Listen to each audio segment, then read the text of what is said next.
What is the difference between a credit file and a credit score? All right, so a credit file, every time you apply for credit, whether you get it or you don't get it, it will go on your credit file. It will sit on your credit file and it will basically stay there for 5 years. And it will affect overall your credit score. So the more you actually apply for, the lower your credit score will go, because it basically shows that you are credit hunting, looking around for credit. If you are late on payments, it will also show up on your credit file. So they have a new thing, or it's not so new now, but it's called mandatory credit reporting. And mandatory credit reporting will basically mark you according to how you pay off your debt or your facilities. So if you're late, if you miss a payment, if you are not on the ball and you don't actually manage to get that payment through, it will literally affect your credit score. So you're basically marked according to your repayment history. And sometimes we all get busy and we forget to make payments and we may be a day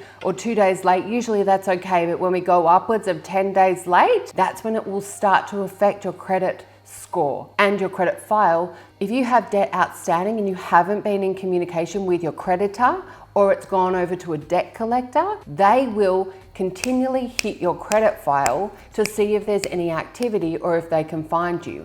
And all of these things accumulate and add to the bottom line. So the credit file will also take things into consideration, like how many times you've moved house. It will show consistency and inconsistency. So if you move multiple times in a short period of time, it'll affect your overall credit file. And you may be marked as average, even if everything else you're doing is actually paying on time. So knowing and understanding how to read your credit file is really, really important. Your credit score is a summary of all of the ways in which you're acting and how that affects you overall. And one more thing that affects you really quite seriously is buy now, pay laters. We'll do a whole nother video on buy now, pay laters, but they show that you're impulsive. You need it now, you want it now, you're gonna get it now. So the more of them you have, the worse it will look on your credit file.